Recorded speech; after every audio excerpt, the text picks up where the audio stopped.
Bora lá, pessoal, voltamos. Questão de número 61. E aí eu vou perguntar, nós já estamos na questão de número 61. E você até agora não abriu esse Vademecum? E você até agora não abriu o Código Penal, o Código de Processo Penal e a Constituição? Doutor e doutora, na verdade não tem como chamar ainda, que não foram aprovados no exame de ordem. Eu não tenho muito o que eu posso dizer. Você precisa abrir o seu Código Penal. E tem que ler. Não é só abrir e olhar, não. Tem que ler.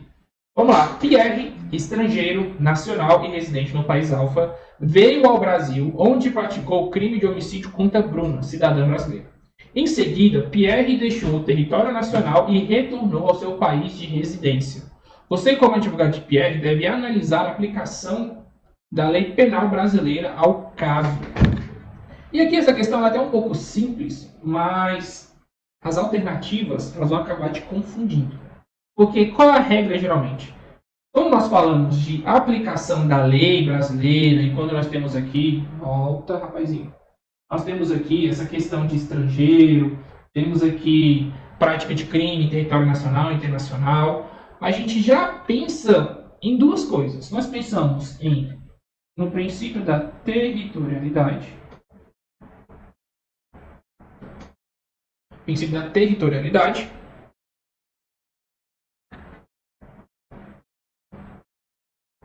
e pensamos também no princípio da extraterritorialidade.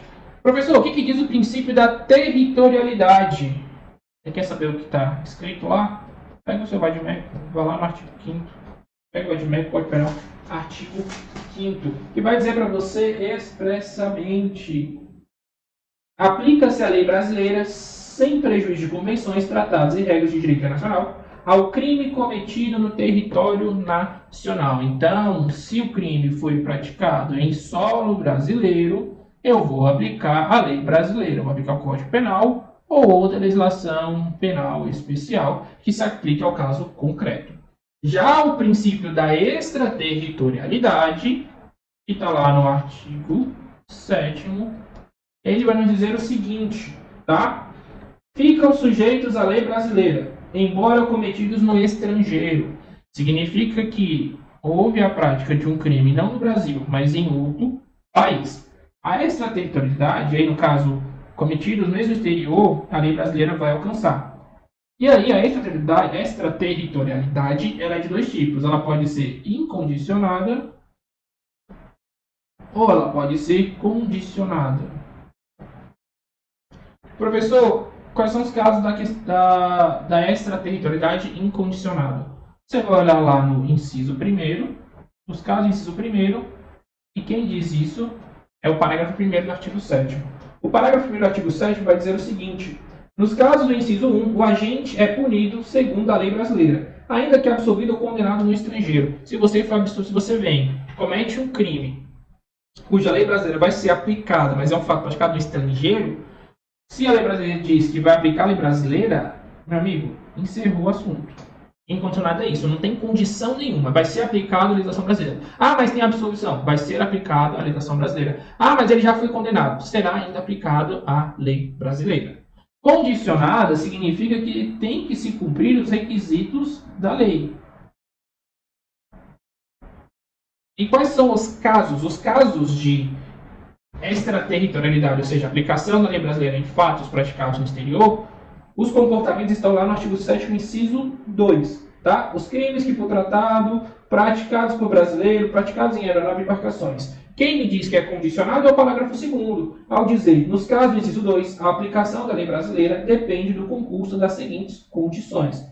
O agente está em território nacional, se o fato for cometido também no país praticado, e aí temos lá os requisitos, ou seja, aqui eu aplico a lei brasileira independente do que tiver.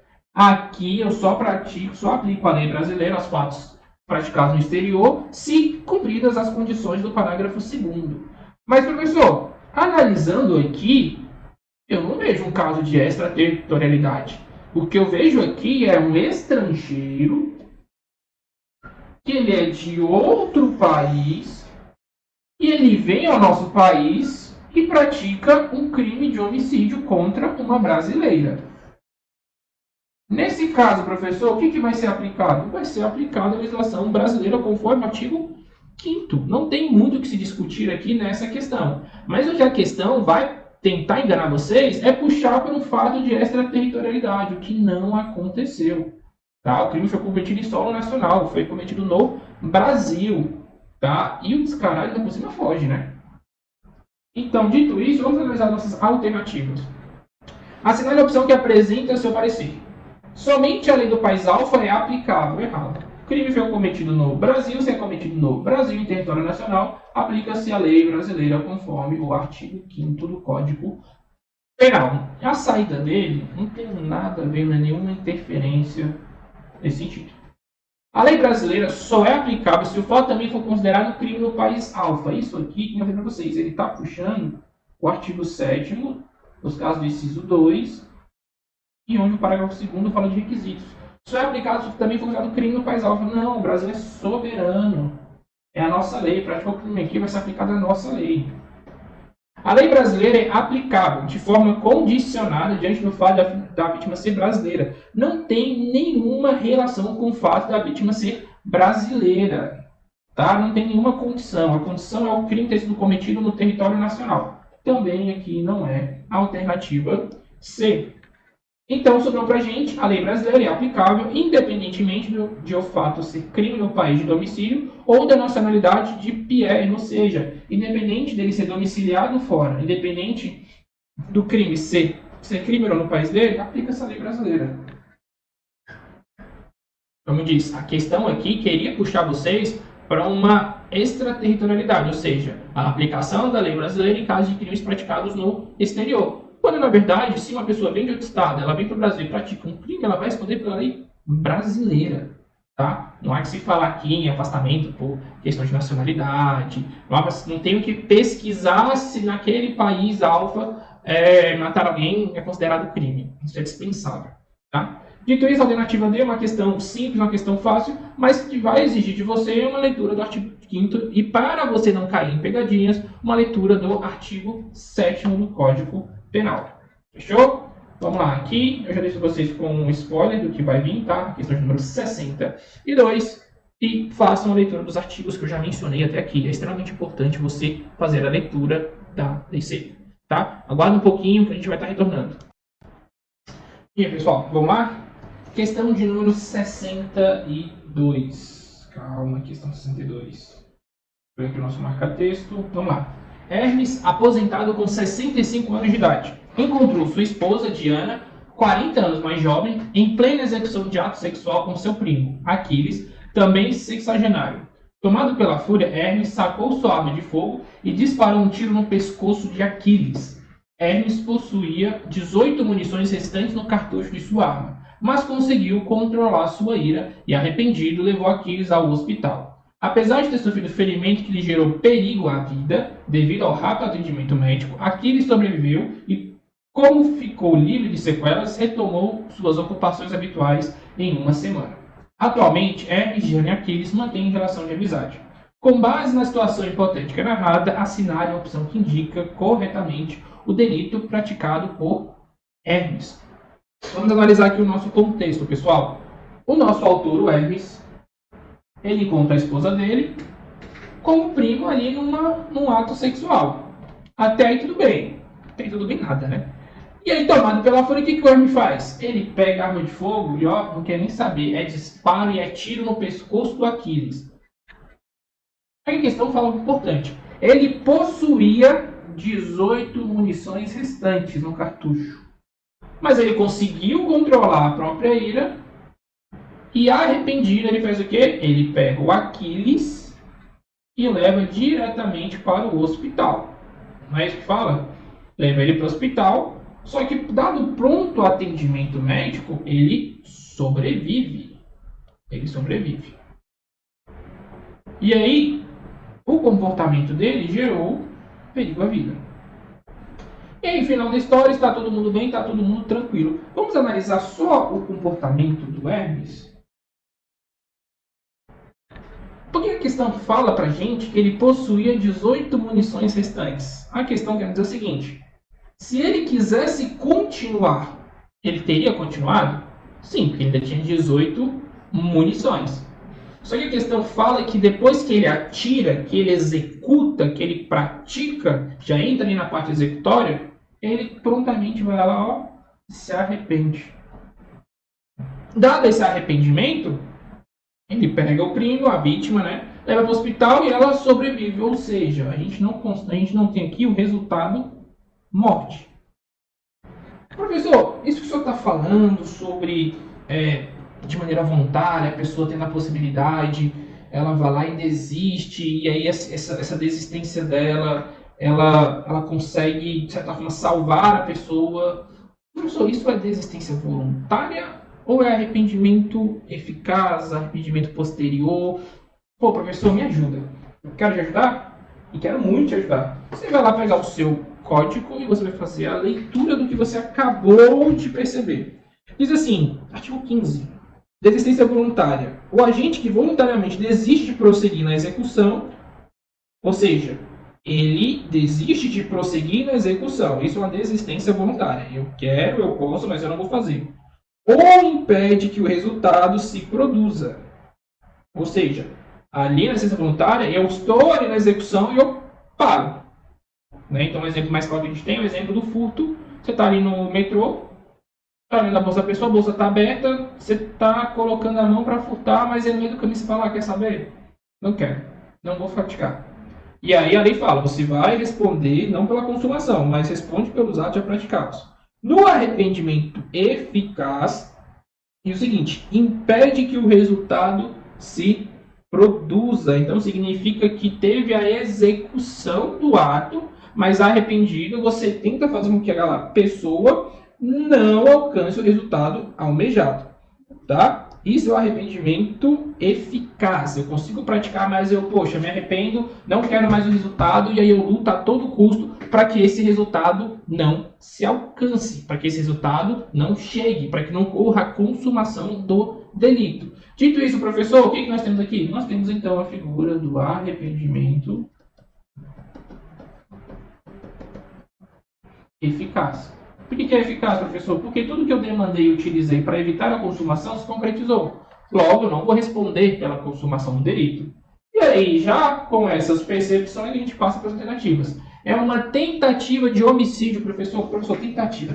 Onde é que está a tentativa? Tentativa está no Código Penal, precisamente no artigo 14, inciso 2 do Código Penal, que você vai ler comigo. E ele diz exatamente assim, o Código Penal, artigo 14, inciso 2. Diz-se o crime tentado, quando iniciada a execução, não se consuma por circunstâncias alheias à vontade do agente. Aqui o agente ele tem o dolo de matar, ele quer matar e não quer nem saber. Só que assim, por que não se concretiza a consumação? Foi porque ele interviu para evitar ou porque terceiros fizeram essa intervenção? Quando a gente fala de tentativa, e aí deixa bem claro, é por circunstâncias alheias à vontade do agente. O que seria uma circunstância alheia? Vamos supor que aqui, deixa eu lembrar o nome dela, que a esposa, que é a Diana vem e acerta ele com uma cadeirada. Faz igual um certo candidato a prefeito fez aí na cidade de São Paulo, deu uma cadeirada no coleguinha. Ou seja, ele não conseguiu matar porque ele foi impedido. Outro ponto que seria que, imagina que na hora que ele dá o tiro, chega um terceiro e toma a arma ou derruba ele. Aqui nós teríamos uma tentativa. É só, eu quero fazer, mas eu fui impedido. Mas analisando o nosso contexto, não foi isso que aconteceu. O fato só não se consumou porque o Hermes, deixa eu ver se é Hermes mesmo para não falar o nome errado, o Hermes agiu para salvar a vida da vítima. Então é caso de tentativa de homicídio? Não, vezes não, vezes não. É crime de lesão corporal de natureza leve. Vamos lá. Se eu estou falando de lesão corporal, eu estou falando de qual artigo? Fale para mim. Fala mais alto, porque daqui eu vou disputar. Exatamente, 129 que diz: ofender a integridade corporal, a saúde de outrem. Professor, mas peraí, ele não queria matar? Como é que eu estou falando aqui de uma lesão corporal? Ele queria matar. Isso está claro, dá um tiro no pescoço. Quem quer matar, dá um tiro no pescoço, no coração, na testa. Esse é o comportamento de alguém que está com dolo homicida. Só que, dá uma lida novamente, lá no artigo 15. O que o artigo 15 vai dizer para a gente? O agente que impede que o resultado se produza, responda só pelos atos já praticados. Olha aqui, ó. Responde pelo já praticado.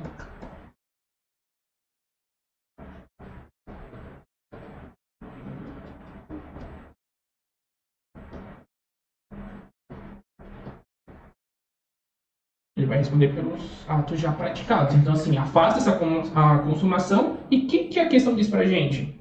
Gerou o quê? Ferimento. Gerou o quê?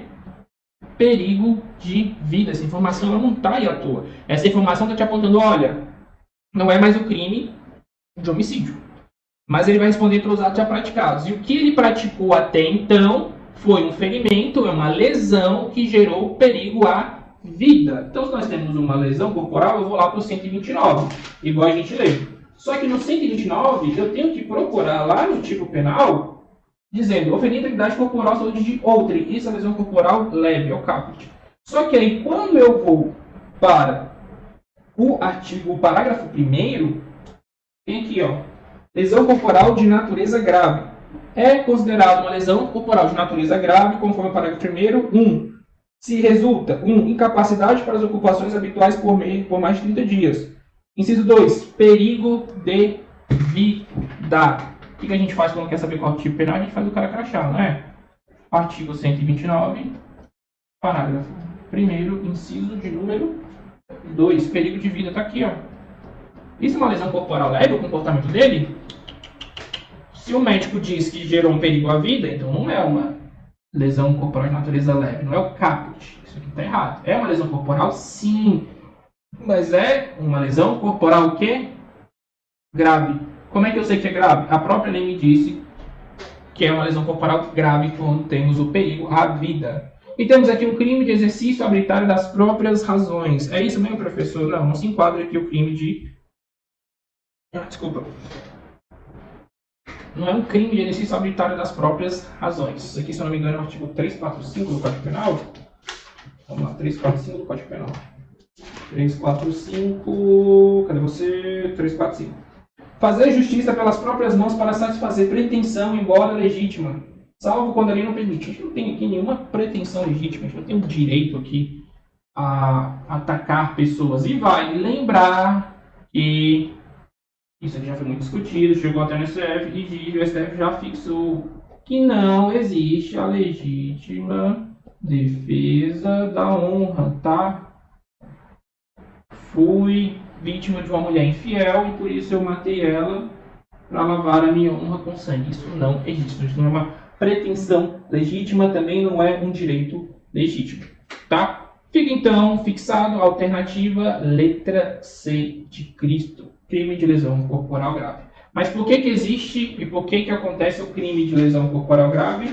Porque conforme o artigo 15, segunda parte do Código de Processo Penal, o indivíduo vai responder apenas nos casos de arrependimento eficaz. Se ele consegue evitar que o resultado se produza, ele responde só pelos atos até então praticados. Ele tem que, então, aqui seria o artigo 15, segunda parte do Código Penal, combinado com... Não, dizendo, se incide a lesão corporal mais grave, né? Lesão corporal grave, 9, parágrafo 2º desses dois. Sim. Então é por conta dessa natureza, desse instituto, que a gente consegue perceber que os atos até então praticados ficaram fixados como lesão corporal, não como crime de homicídio, nem tentativa de homicídio. Fechou? Tá claro? Já deixo aqui para vocês o que nós vamos ver na sequência, tá? Se eu não me engano, aqui a gente já entra nas questões de processo penal, fechou?